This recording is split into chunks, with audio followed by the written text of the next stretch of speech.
I'm Samantha Mitchell, 26, standing frozen in my childhood driveway with rain soaking through my clothes, staring at the for sale sign in front of my family home. I still hear Dad's voice from 2 months ago, his face contorted with rage as he screamed, "Get out and never come back," after discovering what he called my betrayal. His words echo as I clutch the legal document that changes everything. The family secret I uncovered wasn't supposed to unravel our entire family, but now Dad's lost everything while I've inherited what he valued most. Before I tell you how I ended up here, let me know where you're watching from in the comments. If you've ever had to stand up to family for what's right, hit that like button. This story taught me that sometimes losing what you thought was home leads to finding what truly matters. Subscribe to join our community of real-life family stories where justice eventually finds its way. 6 months ago, my life seemed completely normal, if a bit stagnant. I was working as a financial analyst at Morrison & Bailey, living at home to save money for a house while helping with family expenses. Looking back, I should have seen the warning signs in Dad's behavior long before everything exploded. Dad had always been controlling, especially when it came to money. After Mom died, it got worse. He insisted on managing all household finances, keeping passwords to accounts secret, and would get defensive whenever I asked about bills or expenses. I chalked it up to grief. We all cope differently, right? Mom's cancer took her 3 years ago, and her absence left Dad more bitter and withdrawn than I'd ever seen him.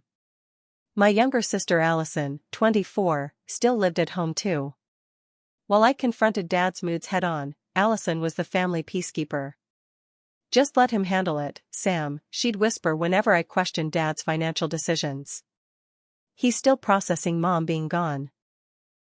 I might have continued making excuses indefinitely if not for what happened on that rainy Saturday in April. Dad had left for his weekly golf game, and I was deep cleaning the house, something Mom would have appreciated. When I reached Dad's home office, I decided to dust the bookshelves and organize the perpetual pile of papers on his desk. That's when I saw it, a folder labeled Catherine's Trust. Catherine was Mom's name. I shouldn't have opened it. I knew Dad would consider it an invasion of privacy. But something about seeing Mom's name written in Dad's handwriting made me pause. 3 years after her death, he rarely mentioned her anymore. Inside, I found financial documents, statements from accounts I'd never heard of, investment reports, and property deeds. But what made my heart stop was finding papers detailing Mom's inheritance money. According to these documents, Mom had received a substantial inheritance from her parents that was specifically designated for our education and future security. Money I never knew existed. For 3 years after college graduation, I'd been living at home to save money, working overtime to pay off student loans that, according to these papers, shouldn't have existed at all. The trust should have covered both my and Allison's education completely. I made copies of everything, then carefully replaced the originals. For a week, I researched, made calls to the financial institutions listed, and confirmed my suspicions. The accounts existed, but had been systematically emptied over the past 3 years. When I finally confronted Dad, I tried to be calm. We were in the kitchen after dinner, Allison had gone to meet friends, and I thought a private conversation would be best. "Dad, I found Mom's trust documents," I said, sliding the copies across the table.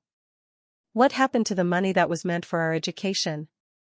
His face transformed instantly, first shock, then anger. "You went through my private papers?" he demanded, voice dangerously quiet. "I was cleaning your office and found them by accident," I explained, which was mostly true. But that's not the point. These accounts were set up for me and Allison. I've been killing myself paying off loans that should never have existed. "You have no idea what you're talking about," he snapped, gathering the papers. "Your mother and I agreed those funds would be used as we saw fit. The documents specifically state the money was for our education and futures," I pressed. "And now the accounts are nearly empty. Where did it go, Dad?" That's when he exploded. He stood so violently his chair crashed to the floor. "How dare you question me? After everything I've done for you? You think you can just snoop around and then accuse me of stealing?" "I'm not accusing. I paid for that roof over your head. I put food on this table. And this is the thanks I get? Years of frustration bubbled up inside me. Mom put food on the table too. And apparently she left money specifically so Allison and I would be taken care of. Money you've spent. The fight escalated quickly, with years of unspoken resentment surfacing. I mentioned how he'd become more controlling after Mom died, how he shut out her family, how he'd changed. If you don't like how I run this house, then get out and never come back, he finally shouted, face purple with rage. In previous arguments, this was where I'd back down. But something had changed. I was tired of walking on eggshells, tired of the secrets. Fine, I said quietly. I will. The shock on his face was almost worth it. He clearly hadn't expected me to actually leave. I walked upstairs and began packing a suitcase with essentials, clothes, toiletries, important documents. My hands were shaking so badly I could barely zip it closed. Allison came home during this process, eyes wide with panic as she heard Dad still raging downstairs. Sam, what are you doing? She asked, watching me throw clothes into a duffel bag. I'm leaving, I said simply. Dad's been hiding Mom's money from us, money that was supposed to be ours. When I confronted him, he told me to get out. But you can't just leave, she pleaded, tears forming. He didn't mean it. He never means it. Just apologize, and things will calm down. I stopped packing to look at my sister. I'm done apologizing for asking legitimate questions. There's something seriously wrong here, Allie. Mom left us provided for, and Dad's been hiding it. Where will you even go? Rachel's, for now, I said, referring to my best friend since college. Allison followed me downstairs, still begging me to reconsider. Dad stood in the living room, arms crossed, face set in stone. You're really doing this? He asked coldly as I headed for the door. You told me to leave, I replied. I'm respecting your wishes. If you walk out that door, don't expect to be welcomed back, he threatened. I paused with my hand on the doorknob, rain visible through the glass panels. I'll pick up the rest of my things when you're at work next week. I'll never forget his expression as I walked out into the rain, a mixture of anger and something else. Was it fear? At the time, I was too upset to analyze it. I just remember the sound of the door closing behind me as I stepped into the downpour, tears mixing with raindrops on my face. The first few days at Rachel's apartment were a blur. She had a one-bedroom place downtown, and I slept on her pull-out couch, my suitcase and duffel bag creating a tripping hazard in her already cramped living space. Rachel worked from home as a graphic designer, so she witnessed my emotional roller coaster firsthand, periods of liberating certainty that I'd done the right thing, followed by crushing guilt and overwhelming sadness. You're not crazy, Sam, Rachel would assure me each time I questioned my decision. Your dad can't just hide your mom's money and expect you not to ask questions. The situation became more complicated when Allison started calling. The first call came just 24 hours after I left. Dad's acting like you don't exist, she said, her voice small and tearful. When I mentioned your name at breakfast, he just got up and left the table. I've never seen him like this. He's trying to manipulate you, I told her, though my heart ached at causing her distress. This is exactly what he did when Aunt Catherine tried to stay in touch after Mom died, remember? He froze her out completely until we all stopped mentioning her. But this is different. You're his daughter. And Catherine was Mom's sister. Family is family, until Dad decides they're not. The next blow came 3 days after I left. I had gone to work, trying to maintain some normalcy, when Allison called in a panic. Dad changed the locks, she sobbed. He said he doesn't want you sneaking in when no one's home. That weekend, Dad had packed most of my remaining belongings into boxes and left them on Rachel's doorstep while we were out getting groceries. My childhood photos, books, winter clothes, all dumped like trash. Surprisingly, he'd been thorough and careful with the packing, which made the gesture even more coldly deliberate. My work performance suffered. As a financial analyst, attention to detail was crucial, and I kept making small errors that my boss, Lauren, noticed immediately. After I miscalculated projections on a major client presentation, she called me into her office. "Samantha, this isn't like you," she said, concerned rather than angry. "Is everything all right?" I hadn't planned to tell anyone at work about my family drama, but something about Lauren's genuine concern broke through my professional facade. I explained the situation in broad strokes: finding the documents, the confrontation, being kicked out. To my surprise, Lauren didn't offer platitudes about family always working things out. Instead, she nodded knowingly. "My father was an attorney who specialized in estate planning," she said. "I've seen situations like yours before. If your mother left a trust for you and your sister, and your father has been accessing those funds inappropriately, there are legal remedies available." "I wouldn't even know where to start," I admitted. "Start with family," Lauren advised. "Is there anyone on your mother's side who might know more about her financial arrangements?" That question led to my next difficult decision: contacting Aunt Catherine. After Mom's funeral, Dad had systematically cut contact with Mom's family, claiming they were interfering and needed to let us grieve in peace. Over time, the calls and visits stopped, and we lost touch with Mom's side completely. Rachel encouraged me to reach out. "What's the worst that could happen?" she reasoned. "She doesn't respond? You're already not speaking." I procrastinated making the call, instead spending days tracking down Aunt Catherine's contact information. Mom's old address book provided an email that might still be active.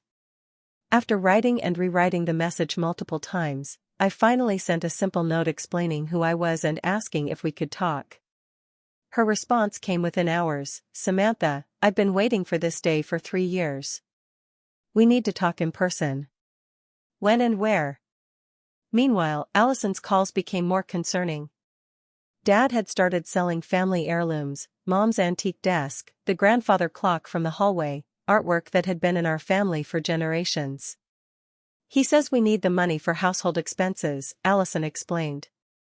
"But Sam, he bought a new car last week. It doesn't make sense." "Allie, I think you need to prepare yourself," I said carefully.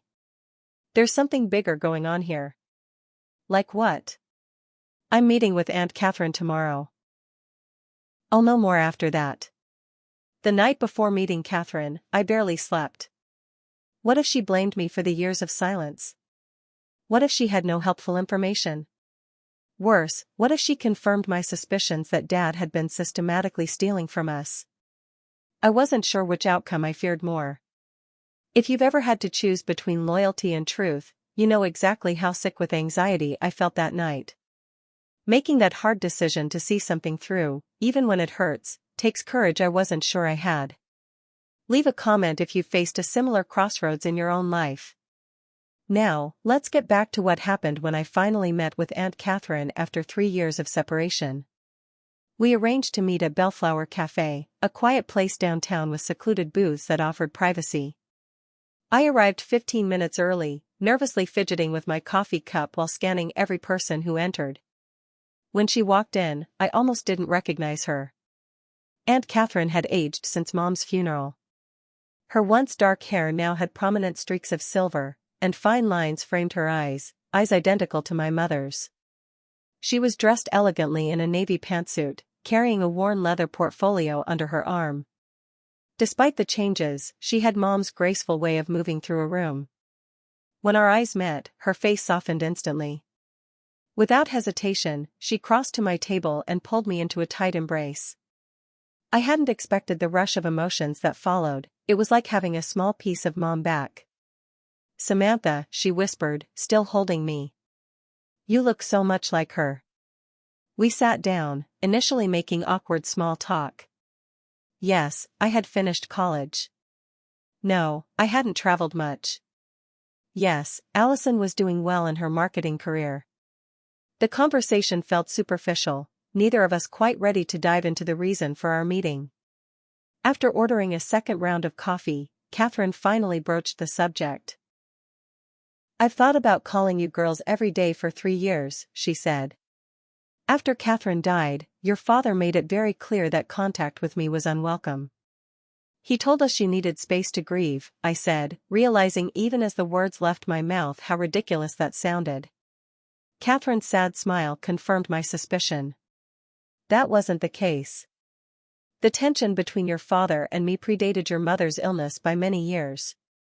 She opened the leather portfolio, removing a photograph I'd never seen before, Mom and Catherine as young women, standing proudly in front of a storefront labeled Mitchell Sisters Designs. Your mother was the business genius in our family, Catherine explained. We started a small interior design firm right out of college. Catherine had a natural talent for the creative aspects, but she also had an incredible head for business. Within 5 years, we had expanded to 3 locations and were being contracted for commercial projects across the state.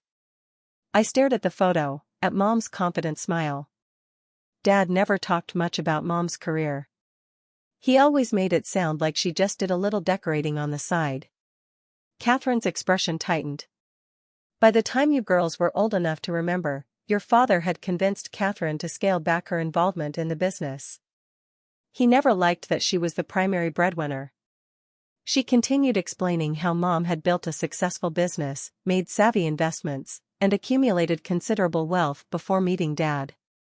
When they married, Mom maintained separate accounts alongside their joint finances, something that had always bothered Dad. When Catherine got sick, Catherine continued, she became concerned about your financial future. She knew your father wasn't good with money, despite his controlling attitude about it. Catherine pulled out a legal document from her portfolio. Your mother set up a trust for you and Allison. I'm the co-trustee, along with her attorney James Blackwell. My hands trembled as I took the document. If you're a trustee, why didn't you make sure we received the money? The terms of the trust gave your father management rights until you girls turned 25, or if he remarried, or if he violated specific terms. Her voice grew quieter. We've been monitoring the accounts, but without evidence of misuse that you or Allison reported, our hands were tied legally. So when I turned 25 last year, the trust should have transferred partial control to you, with Allison receiving her portion when she turns 25 next month. But your father has been moving money around, using loopholes, and frankly, breaking the terms of the trust. We needed one of you to come forward before we could intervene. I felt a wave of anger. So for 3 years, you knew Dad might be misusing our money, but you did nothing? Catherine reached for my hand. We did everything legally possible. James filed objections to suspicious transfers, we froze what accounts we could, but your father had legal cover as your guardian and trustee. We needed you to be aware and involved. She showed me bank statements, investment reports, and property deeds, a paper trail of Dad's financial mismanagement. After Mom died, he had taken control of her company shares, eventually selling them at a fraction of their value. He had remortgaged the family home, emptied investment accounts, and liquidated assets that were meant for our future. Your mother's business had hit a rough patch before her diagnosis, Catherine explained. But she had a recovery plan in place. Your father abandoned that plan and sold controlling interest to our competitors almost immediately after the funeral. Why would he do that?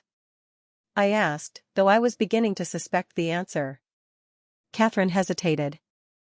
I don't have definitive proof, but James has tracked unusual cash withdrawals at casinos and online gambling sites.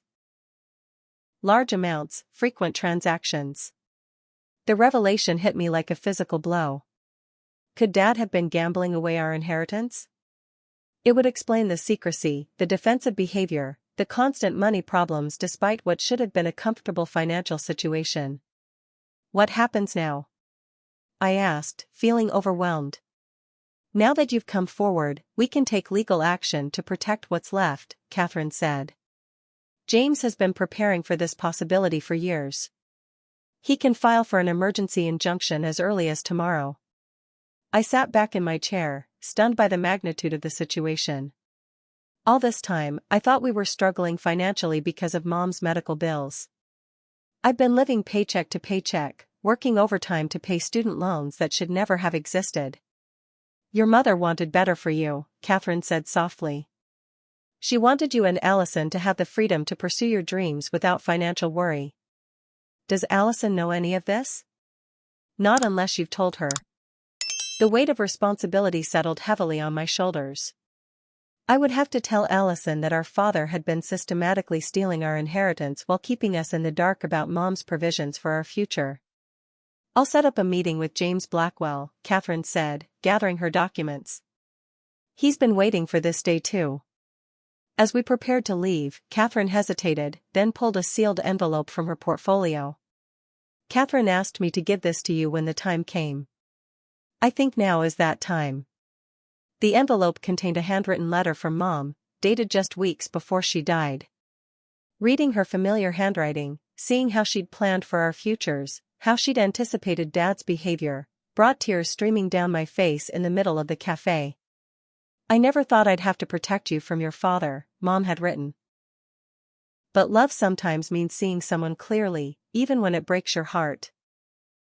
Attorney James Blackwell's office occupied the top floor of a downtown building with floor-to-ceiling windows overlooking the city. His conference room felt intimidating, all dark wood, leather chairs, and law books lining the walls. Catherine accompanied me to the meeting, her presence a comforting bridge between my past and this uncertain future. James was in his 60s, with silver hair and penetrating eyes that seemed to absorb every detail. He greeted Catherine warmly before turning to me with a sympathetic smile. "Samantha, I wish we were meeting under better circumstances," he said, shaking my hand. "I worked with your mother for nearly 20 years.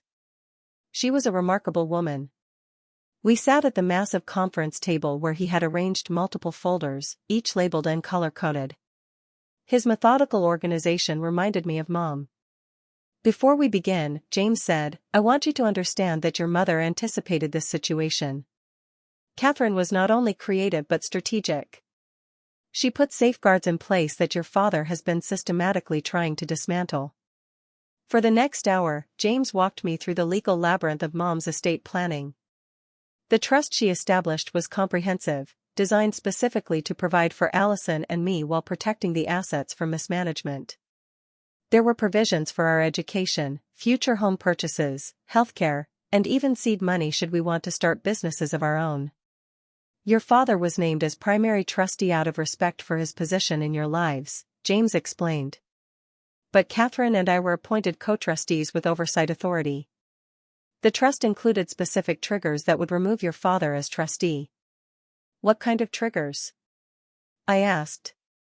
"Evidence of gambling addiction, financial impropriety, failure to make scheduled educational disbursements," James listed.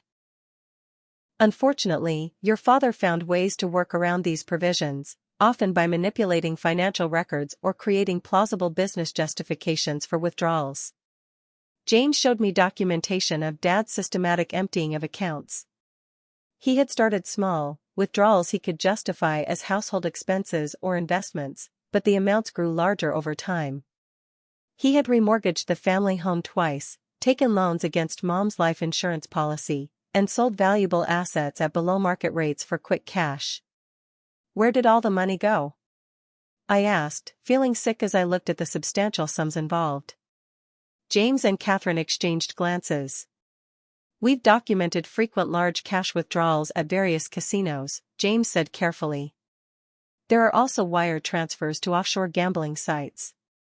The revelation shouldn't have been surprising after Catherine's hints, but seeing the evidence in black and white made it real in a way that speculation hadn't. Dad had a gambling problem, one serious enough to burn through hundreds of thousands of dollars of Mom's money. "What's left?" I asked, afraid of the answer. "About 30% of the original trust assets," James replied. "Primarily the family home, which still has substantial equity despite the mortgages, and some investment accounts we managed to protect through legal maneuvers." "Can we recover any of what he took?" "Possibly. We've documented everything, which will strengthen our case in court. Today, I'll file for an emergency injunction to freeze all remaining assets and remove your father as trustee." As James explained the legal process ahead, I struggled with conflicting emotions. On one hand, I felt vindicated, my suspicions had been correct, and Mom had indeed provided for us. On the other hand, I felt a profound sense of betrayal. Dad hadn't just been controlling, he'd been stealing from his own daughters while letting us believe we were struggling financially. "What about Allison?" I asked. "She's still living with Dad. She doesn't know any of this yet. The court proceedings will become a matter of public record," James cautioned. "It would be better if she heard it from you first." "I'll talk to her tonight," I promised, though I dreaded the conversation. As we were finalizing the paperwork to begin legal proceedings, my phone began buzzing with repeated calls from Dad. When I didn't answer, voicemails followed, each more angry than the last. "Samantha, what the hell do you think you're doing?" his first message demanded. "I just got a call from the bank about a freeze on my accounts. Is this your doing? Call me immediately." By the fourth voicemail, his tone had shifted from anger to desperation. "Sam, please, you don't understand what you're doing. We need to talk before this goes any further. Whatever Catherine told you, it's not the whole story." "He knows we're moving forward," Catherine observed as I silenced my phone. "He'll try to contact Allison next," I realized. "I need to talk to her before he does." Before leaving James's office, I signed numerous legal documents authorizing the attorney to act on my behalf. The reality of what I was doing, essentially suing my own father, hit me with full force as I watched my signature dry on the court petitions. "Am I doing the right thing?" I asked Catherine as we rode the elevator down. "This feels so disloyal," she finished for me. "Samantha, loyalty goes both ways. Your father betrayed your mother's trust and stole from his own children. You're not the one breaking faith here." Her words comforted me, but the sick feeling in my stomach remained. I had always believed family should stick together no matter what. Yet here I was, taking legal action against my father, potentially destroying what remained of our family in the process. I tried calling Allison repeatedly that afternoon, but she didn't answer. I left urgent messages asking her to meet me, to not discuss anything with Dad until we'd talked. As evening approached with still no word from her, I decided to go to the house directly. I arrived to find Dad's car in the driveway alongside an unfamiliar sedan with legal documents visible on the passenger seat. Dad had already been served with the court papers. Taking a deep breath, I knocked on the door of my childhood home, now feeling like an intruder. When the door opened, I faced not Allison but Dad, his expression a storm of emotions. "So this is how you repay everything I've done for you," he said, his voice dangerously quiet. "Conspiring with your mother's family behind my back." "I'm here to talk to Allison," I replied, trying to keep my voice steady. "Allison doesn't want to see you right now," he said. "You've upset her enough with these ridiculous accusations." From inside the house, I heard my sister's voice. "Is that Sam? Let me talk to her." Dad's jaw tightened, but he stepped aside as Allison appeared in the hallway, her eyes red from crying. "What's going on?" she demanded. "Dad says you're trying to take the house, that you've frozen all our accounts. The power company called about our missed payment, and his credit cards aren't working." "Can we talk privately?" I asked, glancing meaningfully at Dad. "Anything you have to say, you can say in front of me," Dad insisted. "I'm still her father, despite your attempts to poison her against me." The three of us moved to the living room, the tension palpable. I noticed several family photos missing from the walls, empty spaces where Mom's artwork had hung. The house felt hollowed out somehow, echoing the emptiness I felt inside. I tried to explain as calmly as possible what I'd discovered: Mom's trust, the missing money, the legal proceedings now in motion. Dad interrupted frequently, dismissing my claims as Catherine's manipulations and legal technicalities. "Your mother always exaggerated our financial situation," he insisted. "Those accounts were never as substantial as Catherine claims." "Then where did the money go, Dad?" I challenged. "The trust documentation shows exactly what was there when Mom died and what should be there now. Why did you remortgage the house twice? Why have you been selling family heirlooms if there's no financial problem?" His face flushed with anger. "I don't have to justify my financial decisions to my own daughter. You do when they involve money Mom left specifically for us, I countered. Money you used for gambling. The accusation hung in the air like a physical presence. Dad's face went from red to ashen, and Allison gasped. That's a lie, he said, but his voice lacked conviction. I turned to Allison. The court has scheduled a hearing for Friday. All the evidence will be presented then. I'm not trying to take anything that isn't rightfully ours, what Mom wanted us to have. Allison looked between us, clearly torn. I don't know what to believe, she said finally. As I left the house that evening, I felt both drained and oddly liberated. The confrontation had been painful, but the truth was finally emerging. The first court hearing was set for Friday morning, just 3 days away. Whatever happened then would determine the future of our family's fractured remains. We all face moments where doing the right thing feels impossibly hard. Have you ever had to choose between truth and keeping the peace? Between confronting a loved one or protecting a comfortable illusion? If this story resonates with your own experience, hit that like button to let me know I'm not alone. Now, let's continue with what happened when our family secrets started unraveling further. The 3 days between serving Dad with legal papers and our first court appearance were among the most stressful of my life. I moved from Rachel's couch to a modest extended-stay hotel, using my rapidly dwindling savings. James had assured me that once the judge reviewed our case, I would likely receive emergency disbursement from the trust to cover living expenses, but that didn't help my immediate financial situation. Meanwhile, the financial investigation James initiated revealed increasingly disturbing details. A forensic accountant named Michael Peterson had been assigned to our case, and he called me directly the day before our court appearance. Ms. Mitchell, I've completed my preliminary analysis of your family accounts, he explained. I thought you should be prepared for what might come out in court tomorrow. The gambling hadn't been a recent development as we'd initially assumed. According to Michael's analysis, Dad had been struggling with the addiction for years, possibly predating Mom's illness. Credit card statements showed cash advances at casinos dating back nearly 5 years. It appears the gambling escalated significantly during your mother's illness, Michael continued. There were particularly large withdrawals coinciding with her hospital stays. The revelation made me physically ill. While Mom was fighting for her life, Dad had been at casinos gambling away our future. The betrayal felt even more profound than I'd imagined.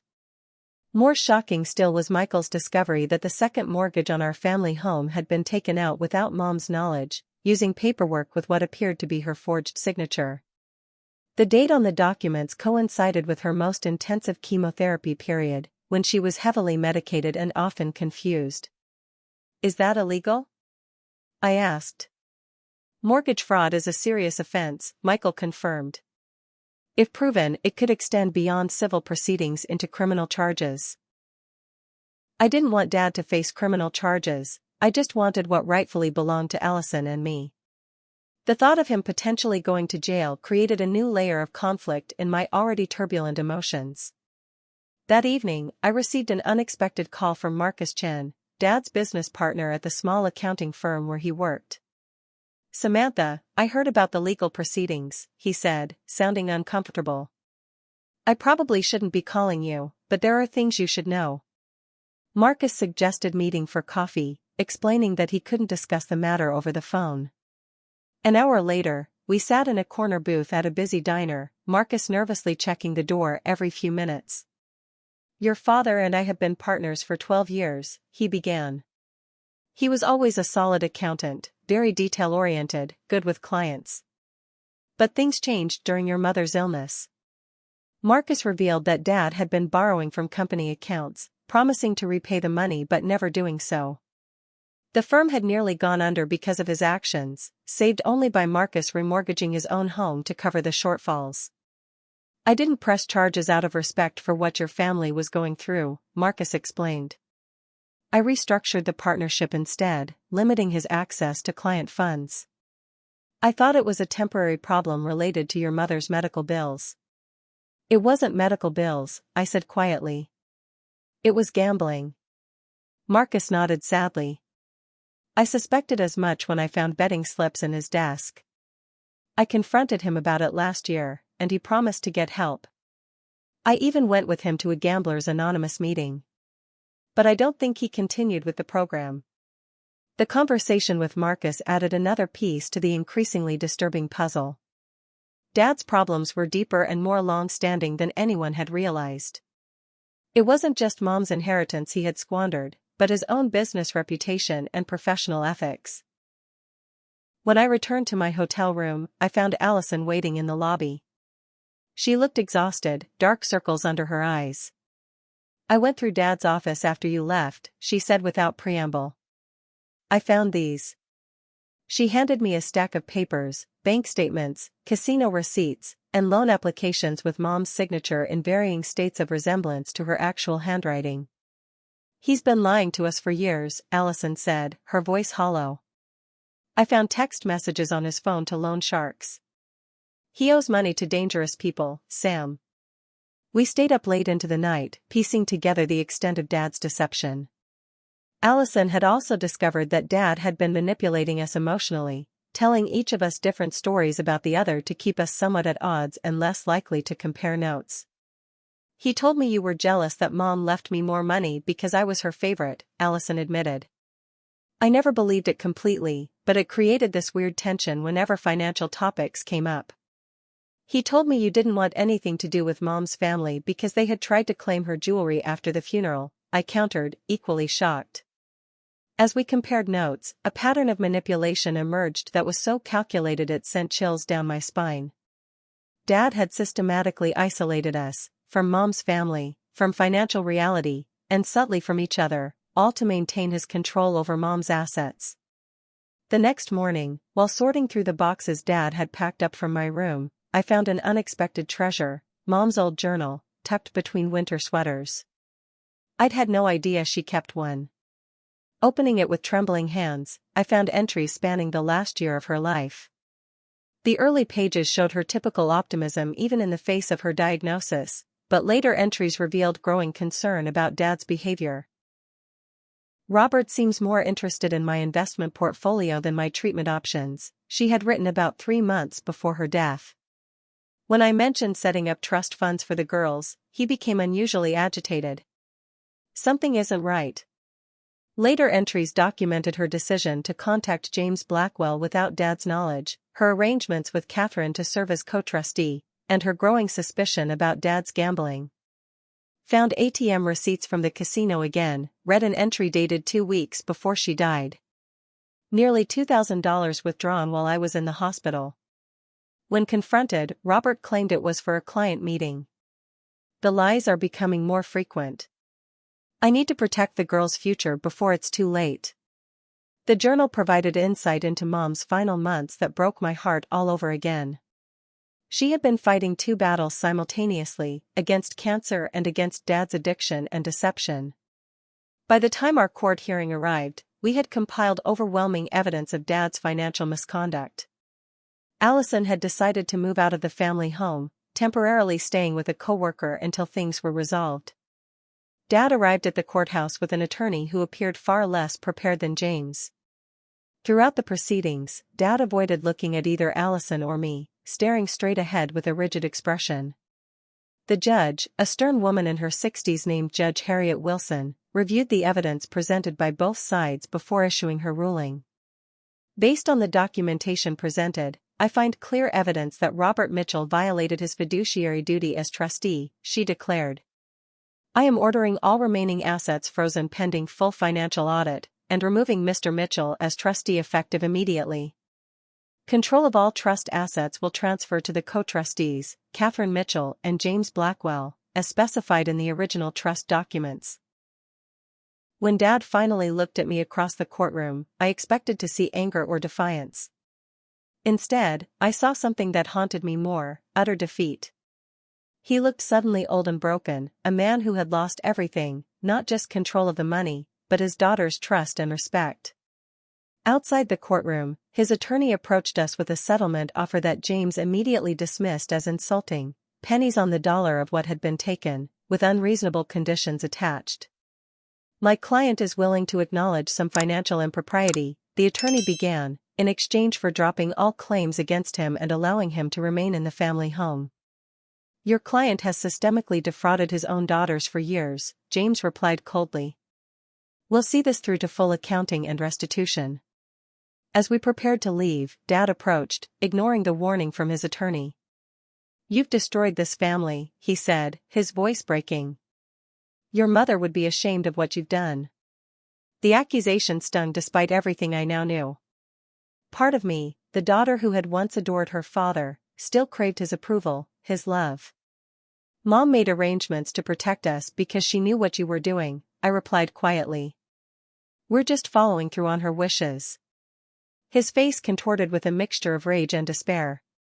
You're dead to me, he spat. Both of you. Just like your mother.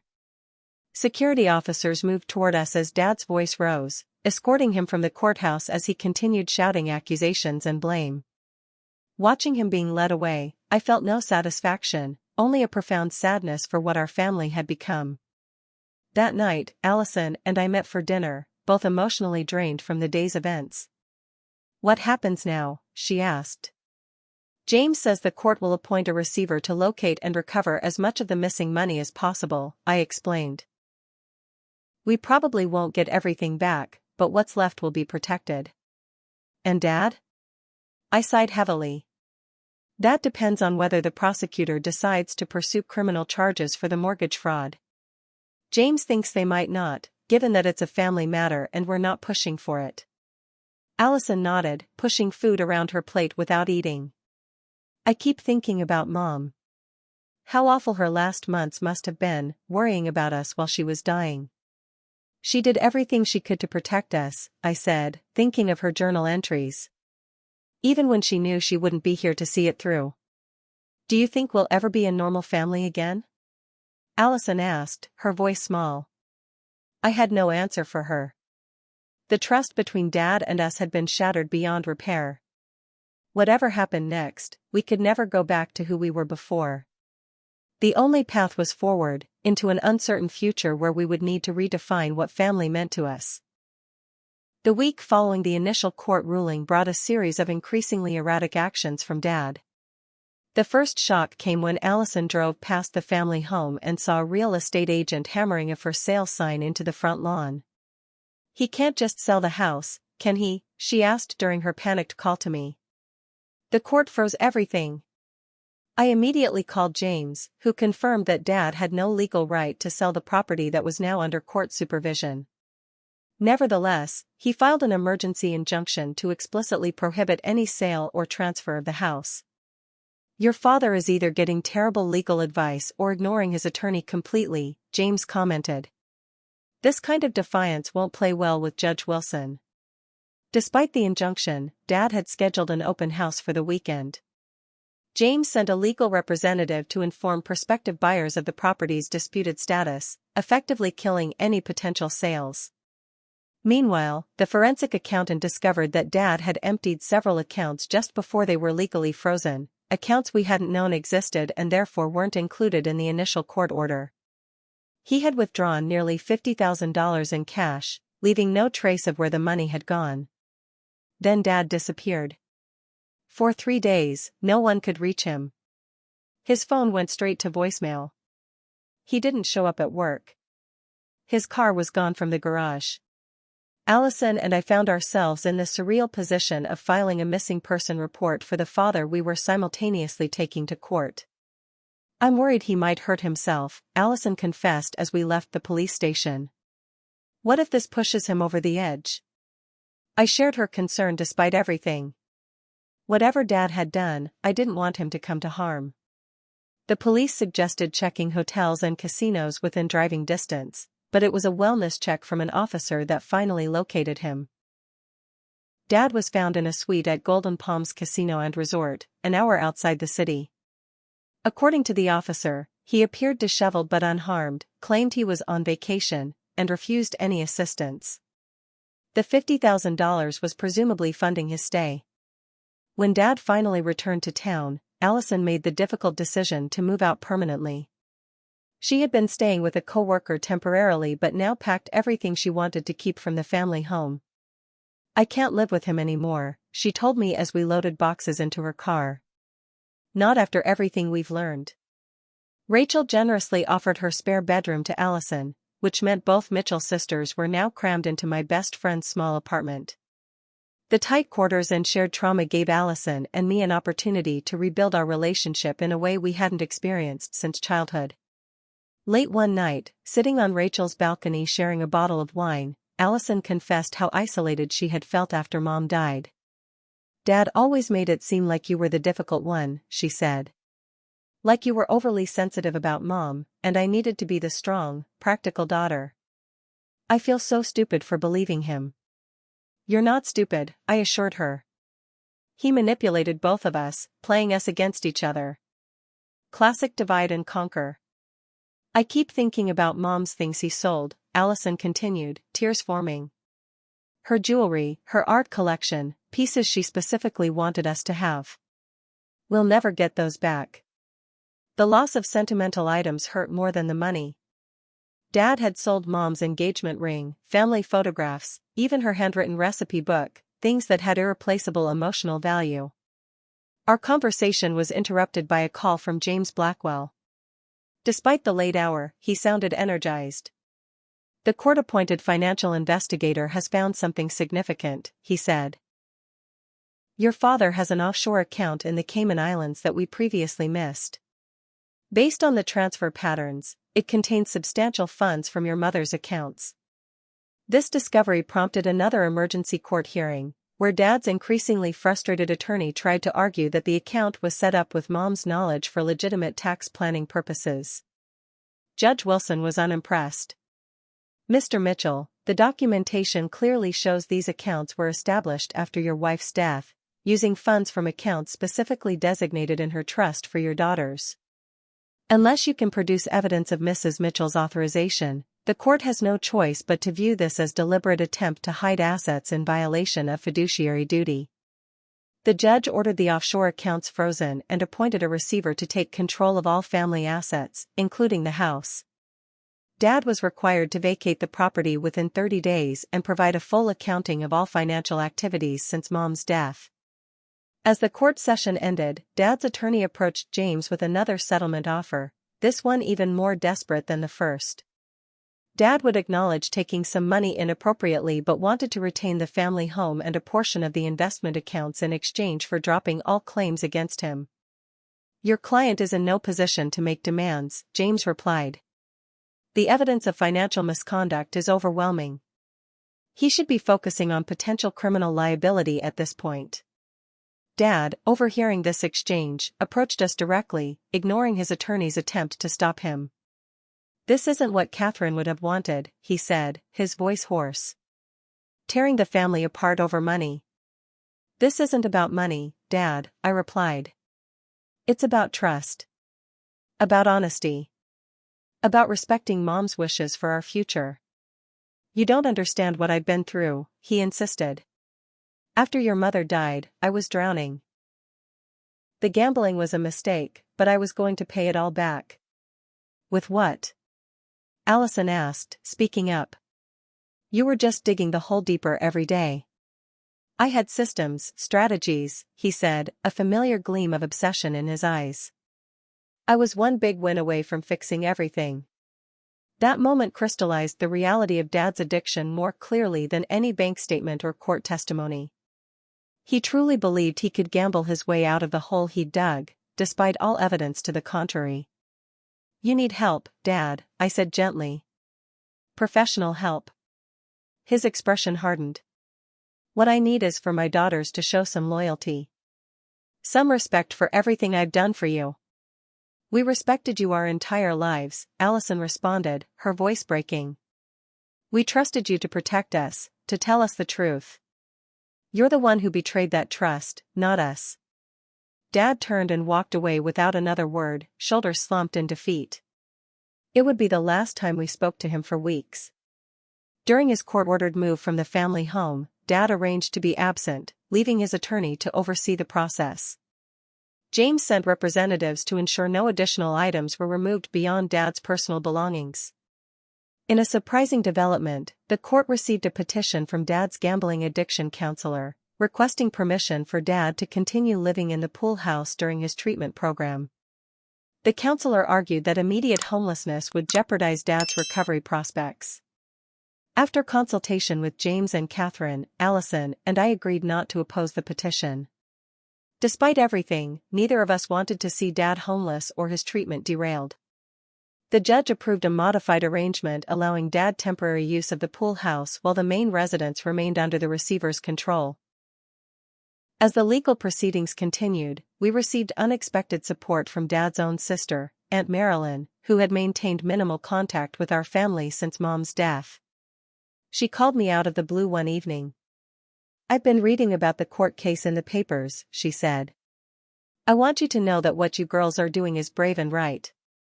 Robert's gambling didn't start with your mother's death. It's been a problem our whole lives." Marilyn revealed that Dad had gambling issues dating back to college, with periods of recovery followed by relapses. His marriage to Mom had provided stability and financial security that kept his addiction in check for many years. "Catherine was his rock," Marilyn explained. "When she got sick, he lost his anchor. I tried to get him into treatment after the funeral, but he shut me out completely." This new information helped me see Dad's behavior through a slightly different lens, not excusing his actions, but understanding them as part of a longer pattern of addiction rather than simple greed or callousness. Meanwhile, the financial investigation continued to uncover the extent of Dad's deception. The offshore account contained nearly $200,000, not the full amount missing from the trust, but a significant recovery. The receiver also identified several valuable assets Dad had purchased and hidden under shell companies, including a vacation property in the mountains and a classic car collection stored in a remote warehouse. As these assets were recovered and liquidated to replenish the trust, the full picture of Dad's double life emerged. While telling us we couldn't afford basic home repairs or decent health insurance, he had been maintaining luxury purchases hidden from both his daughters and the IRS. The recovery process was bittersweet. Each discovery brought us closer to financial security but pushed us further from any possibility of reconciliation with Dad. The father we had known and loved seemed increasingly like a carefully constructed facade that had finally crumbled, revealing a stranger beneath. 6 weeks into the legal proceedings, Michael Peterson, the forensic accountant, requested an urgent meeting with James, Catherine, Allison, and me. "I've discovered something significant in your mother's business records," he explained when we gathered in James's conference room. "Something that changes the financial picture considerably." Michael revealed that Mom's original stake in Mitchell Sisters Designs had been undervalued in all previous accountings. The company had been sold after her death for what appeared to be market value, but Michael had discovered documentation showing that just before her illness, Mom had been negotiating a merger with a larger design firm that valued her share at nearly triple the eventual sale price. "Based on my analysis," Michael continued, "your father deliberately tanked the company's valuation after your mother's death by refusing client contracts, alienating key employees, and misrepresenting financial projections to potential buyers." The revelation was staggering. Not only had Dad siphoned money from existing accounts, but he had actively devalued Mom's life's work to facilitate a quick sale at a fraction of its worth. "Can we recover any of that loss?" I asked. "Possibly," James replied. "We can file claims against the buyers for unjust enrichment if they were aware of the true valuation. And against your father for breach of fiduciary duty in the sale." This new information prompted us to dig deeper into Mom's business history. Catherine arranged a meeting with Vernon Owens and Diane Franklin, Mom's former business partners who had lost touch with the family after Dad took control of her affairs. We met at a restaurant that had once been one of Mom's commercial design projects, its elegant interior still bearing her distinctive aesthetic. Catherine was a visionary, Vernon explained over lunch. She could walk into a space and immediately see what it could become.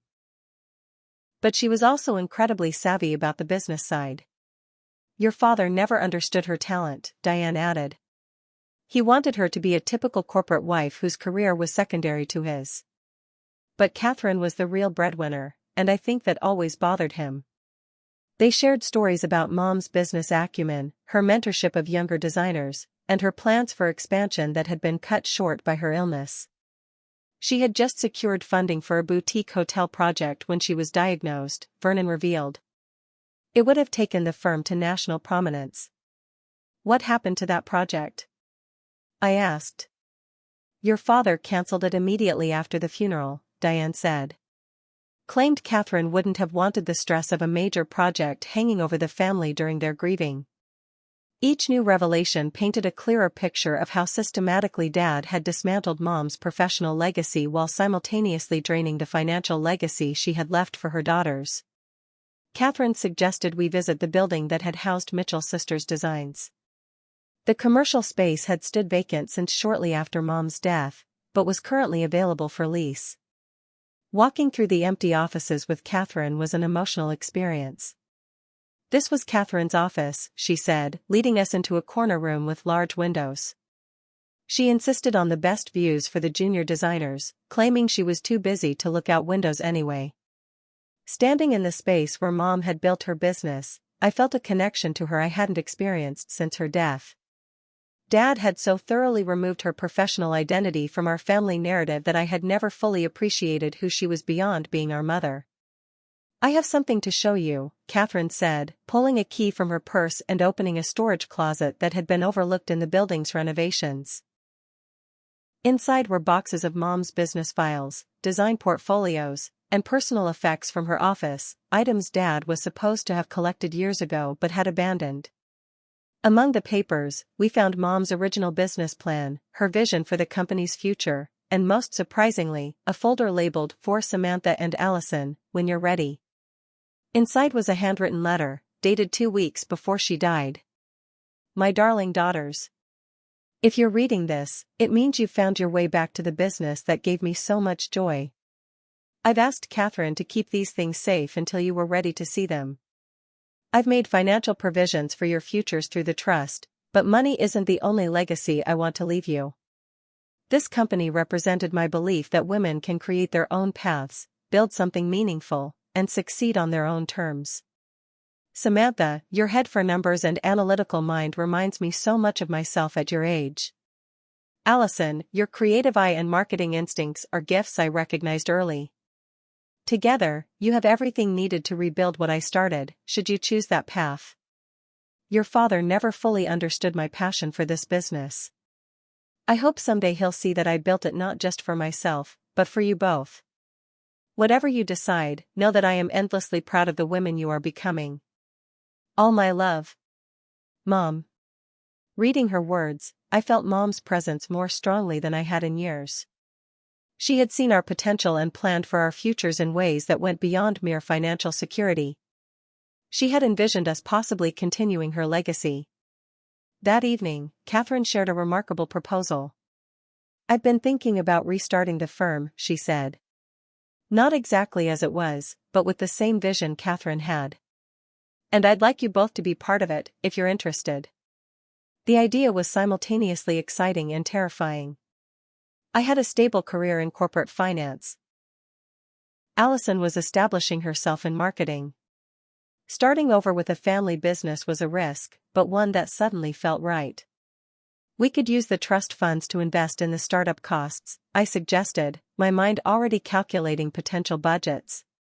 And I could develop the brand and marketing strategy, Allison added, enthusiasm building in her voice. For the first time since the legal battle began, we were looking forward rather than backward, focusing on building something rather than recovering what was lost. The next day, we toured the old Mitchell Sisters Designs building with a leasing agent. The space needed updates but had good bones and, most importantly, carried Mom's energy within its walls. I think Mom would love this, Allison said as we stood in what had been the main design studio. Us bringing her vision back to life. Mitchell Sisters 2.0, I suggested. But with the daughters this time. Our planning was interrupted by an urgent call from James. Dad had attempted to sell several family heirlooms that had been specifically listed in the court's freezing order, Mom's antique desk, her art collection, and remaining jewelry. The items had been recovered from a high-end consignment shop just hours before they would have been sold. The judge was not pleased with this latest violation and modified her order, requiring Dad to move out of the pool house and restricting his access to any family property without court supervision.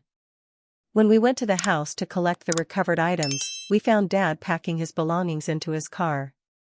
He looked thinner than I remembered, his clothes hanging loosely on his frame. He glanced up as we approached but continued loading boxes without speaking. "Dad," I began, unsure what to say. "We didn't know you'd be here." "Just getting my things," he replied without making eye contact. "Court says I have to be out by noon."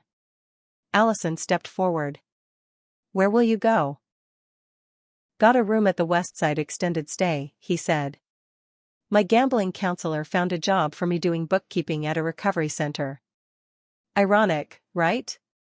There was an awkward silence as we all stood in the driveway, the weight of everything that had happened hanging between us. "We found Mom's old office," I finally said. "Her business files, her letter to us." Something flickered across Dad's face, regret, perhaps, or shame. "Catherine was always planning ahead," he said quietly. "Always thinking about your futures. Why did you hide all that from us?" Allison asked, her voice breaking. "Her business, her success, it's like you tried to erase who she really was." Dad stared at the ground for a long moment before answering. "Because it reminded me of my failure," he admitted. "She built something amazing while I just existed in her shadow. After she died, I couldn't bear the comparison." It was the closest thing to honest self-reflection I'd heard from him since this all began. "We're thinking about restarting her business," I said. "Catherine is helping us." Dad nodded slowly. "She would have liked that." He hesitated, then added, "She always said you two together had all her best qualities and none of her worst." As he closed the trunk of his car, I noticed his hands were shaking. The man standing before us was a shadow of the father I remembered from childhood, broken by addiction, legal troubles, and the consequences of his own actions. "Dad," I said impulsively, "there are programs that could help you. Real recovery is possible." He gave a tired smile. "Bit late for that, don't you think? I pretty much destroyed everything." "It's never too late to start over," Allison said. "We're living proof of that." Dad looked at us both for a long moment, really looked at us, perhaps for the first time in years. "Maybe," he said finally. "Maybe." As he drove away, I wasn't sure if we'd taken a small step toward eventual healing or said a final goodbye. Either way, Allison and I were moving forward, carrying Mom's legacy with us in ways Dad had never anticipated. 6 weeks after our court battle began, Mitchell Design Studio opened its doors in the same building where Mom had built her original business. Catherine provided invaluable guidance as we navigated the transition from our corporate careers to running a family business. My background in finance served me well as I took over the business operations, while Allison's marketing expertise helped us rebuild the brand with a modern aesthetic that still honored Mom's vision. We hired 2 junior designers and a project manager who had worked with Mom years earlier, providing a bridge between past and present. The legal proceedings continued in the background, with the receiver recovering additional assets and the trust being gradually replenished. Dad, facing the reality of his situation, finally began complying with court orders, though he did so through his attorney rather than engaging with us directly. "Your father has agreed to a complete accounting of all financial activities since your mother's death," James informed us during a progress meeting. "He's also waived his right to any further claims against the trust or estate assets." The legal victory felt hollow compared to the personal loss. Winning in court couldn't restore the relationship with Dad or bring back the years we'd spent believing in his version of our family story. I struggled with complex emotions as we rebuilt our lives, pride in our growing business, grief for the family we'd lost, and lingering anger toward Dad that therapy was helping me process but couldn't entirely resolve. "Forgiveness doesn't mean excusing what happened," my therapist Dr. Levine explained during one particularly difficult session. "It means freeing yourself from the burden of resentment so you can move forward." "I don't know if I can ever trust him again," I admitted. "Even if he gets treatment, completes recovery, there's too much damage." Trust and forgiveness are separate issues, she replied. You can forgive someone without trusting them. And you can establish boundaries while still leaving room for a relationship to evolve. These conversations helped me navigate the conflicting desires to completely cut ties with Dad versus maintaining some connection despite everything that had happened. Meanwhile, our business was growing faster than anticipated. Mom's former clients, hearing that her daughters had revived the firm, began contacting us for new projects. Catherine's industry connections provided additional opportunities, and Allison's fresh approach to marketing attracted younger clients who appreciated our blend of classic design principles with contemporary aesthetics. Mom would be so proud of what you've created, Catherine remarked as we celebrated landing our first major commercial contract, designing the interior of a boutique hotel, ironically the same type of project Dad had cancelled after Mom's death. The trust funds, now properly managed by James and Catherine, provided the financial security Mom had intended. I was able to purchase a small but charming condo near downtown, while Allison found an apartment in the artistic district that suited her creative personality. We established new family traditions with Catherine, Sunday brunches, holiday celebrations, and an annual design retreat to discuss business strategy and honor Mom's memory. These gatherings helped fill the void left by Dad's absence, creating a different kind of family unity based on mutual respect and shared values. 3 months after opening the business, I used part of my trust disbursement to recover one of Mom's most treasured possessions, her collection of vintage design books that Dad had sold to a rare book dealer.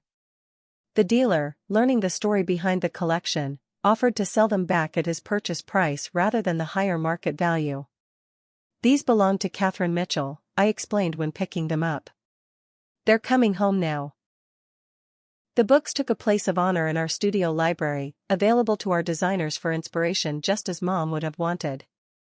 As we settled into our new normal, I received an unexpected text from Dad's gambling counselor, Marian Reyes.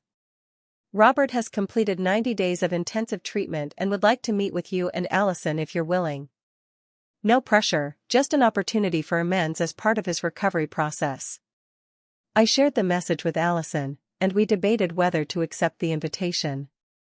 Part of me wanted nothing to do with Dad's recovery journey, another part was curious to see if he had genuinely changed. We should hear what he has to say, Allison finally decided. We can always walk away if it seems manipulative or insincere. We arranged to meet at a neutral location, a coffee shop midway between our office and the recovery center where Dad was both working and receiving treatment. Marian would be present as a facilitator, providing a buffer for what promised to be an emotionally charged conversation. When the day arrived, I felt physically ill with anxiety. Allison and I arrived early, choosing a table in the corner that offered some privacy. When Dad entered with Marian, I barely recognized him. He had lost weight, his hair had gone completely gray, and he carried himself differently, less defensive, more humbled. Thank you both for coming, Marian began after introductions.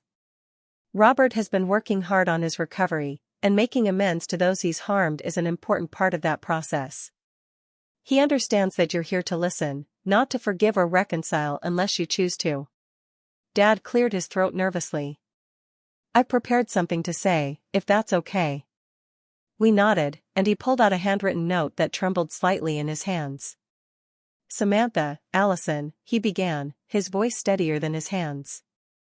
I want to acknowledge the harm I've caused you both. I betrayed your trust, lied to you repeatedly, and stole what rightfully belonged to you. I manipulated you emotionally and tried to damage your relationship with each other and with your mother's family. He continued with a detailed accounting of his actions, taking full responsibility without excuses or qualification. It was the most honest I'd heard him sound in years. My addiction doesn't excuse what I did, he said. But I want you to know I'm committed to recovery, not just from gambling, but from the patterns of deception and control that damaged our family long before your mother died. When he finished speaking, the table fell silent. I wasn't sure what I had expected, perhaps the old Dad, making excuses or trying to minimize his actions. This version of him, owning his behavior without defensiveness, was unfamiliar territory. What are you hoping will happen now? Allison asked, breaking the silence. Dad looked up from his notes. I don't expect forgiveness or reconciliation. I don't deserve either. I just wanted you to know that I understand what I did, I take responsibility for it, and I'm trying to change. Are you staying in recovery? I asked. One day at a time, he replied, using the familiar recovery phrase. It's hard, facing life without the escape of gambling, without the self-deception. But I'm committed to the process. And the legal proceedings? Allison pressed. Are you going to continue fighting us in court? No, Dad said firmly.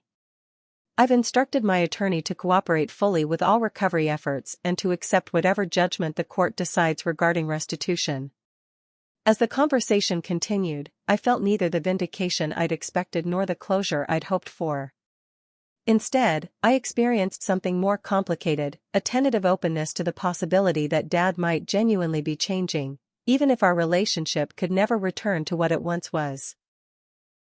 When it was time to leave, Dad made no move to hug us or even shake hands. Instead, he simply said, I'm proud of what you've done with the business. Your mother always believed you two could accomplish anything together. As he turned to go, I found myself saying, Dad? You can be part of our lives again, eventually. If you get help. If you stay in recovery. If you earn back some measure of trust. He nodded, a flicker of hope crossing his face. I'd like that, he said quietly. Even if it takes years. It wasn't forgiveness exactly, nor was it reconciliation. But it was an acknowledgement that the door wasn't permanently closed, that with time, effort, and continued recovery, some new version of family might be possible. As Allison and I walked back to our office, she linked her arm through mine. Do you think he means it this time? She asked. I don't know, I answered honestly. But I think we're strong enough now to protect ourselves either way. The business continued to thrive as the months passed. We expanded into a larger suite within the same building, hired additional staff, and began receiving industry recognition for our work. A feature in Design Today magazine highlighted the Mitchell legacy, mother and daughters creating beautiful spaces across 2 generations. Dad maintained his recovery, sending occasional updates through Marion rather than contacting us directly, a boundary he seemed determined to respect. He completed the court-ordered financial disclosures, accepted full responsibility for the missing funds, and agreed to a modest repayment plan from his new salary. It wasn't the neat, happy ending I might have once imagined for our family. But as Dr. Levine reminded me, real life rarely offers perfect closure or complete resolution. Instead, it provides opportunities to build something new from the remains of what was broken, something that might, in its own way, be stronger and more authentic than what came before. 2 months after I walked away in the pouring rain, I found myself standing in the driveway of our family home once again. This time, I held court documents and keys in my hand instead of hastily packed bags. The for sale sign had been removed, leaving only small holes in the lawn where it had stood. The house had been returned to trust ownership through the legal proceedings, with Dad now living in a small apartment near the recovery center where he worked. He had voluntarily entered a structured gambling addiction treatment program, attending meetings daily and working with a sponsor who had 15 years of sobriety. Though the legal battle had officially ended with a judgment largely in our favor, the emotional wounds were still healing, slowly, imperfectly, but healing nonetheless.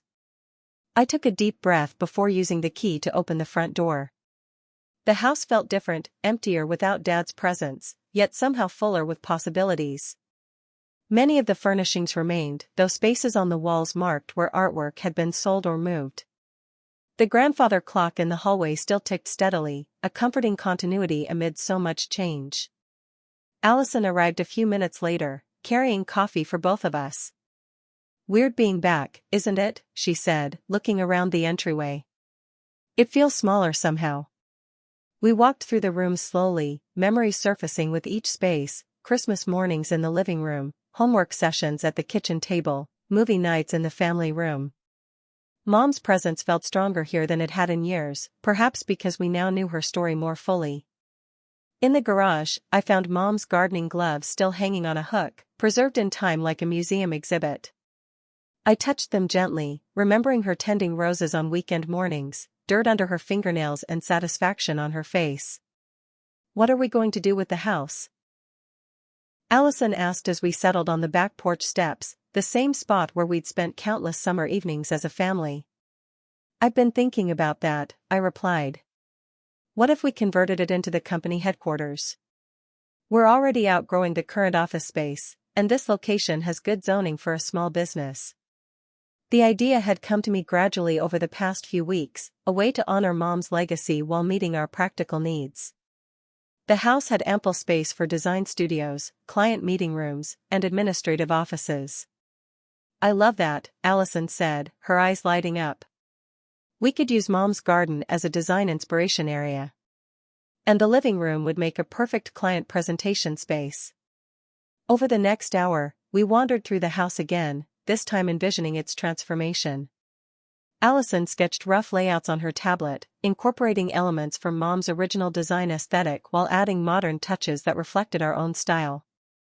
Catherine joined us later that afternoon, her eyes filling with tears as she walked through her sister's home. "Catherine would be so pleased," she said, examining our preliminary plans.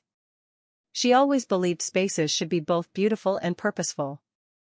Together, the three of us walked to the front yard where the for sale sign had stood. In its place, we planted Mom's favorite flowers, blue hydrangeas that would return year after year, a living memorial more fitting than any plaque or marker. "I spoke with Dad yesterday," Allison mentioned as we worked the soil. "He asked if he could see the house one more time before we start renovations. To say goodbye properly." I paused, dirt covering my hands. "What did you tell him?" "That we'd think about it," she replied. He sounded different, Sam. More like the dad from before Mom got sick. I wasn't ready to fully trust that change, but I understood Allison's need to see it, to believe in the possibility of healing. "Maybe we could meet him here next week," I conceded. "With clear boundaries about what happens next." As the afternoon sun began to fade, we finished our planting and stood back to admire our work. The flowers weren't much to look at yet, just small green sprouts with promise of future blooms, but there was something right about their presence. Something hopeful. Inside, I placed Mom's photograph on the mantel of what would become our conference room. Her smile seemed more knowing now, as if she had anticipated this moment all along. In a way, perhaps she had. Her careful planning, her trust arrangements, her letter to us, all had guided us to this point, even years after she was gone. Standing in that space, I finally understood what Mom had tried to tell us through her actions. Home isn't just where you live but where you're valued. It took losing everything to find what she meant. Have you ever had to rebuild your life after a family betrayal? I never expected my story would resonate with so many of you, but your comments and support have shown me that family complications are sadly universal. If my journey taught me anything, it's that sometimes the most painful endings lead to the most beautiful beginnings. Please subscribe if you want to hear more real-life family stories like mine, and hit that like button if this resonated with your own experience. Share this with someone who might need to hear that standing up for yourself isn't betrayal, it's self-preservation. Thank you for being part of this healing journey with me. Remember, family isn't just about blood, it's about who truly values and respects you.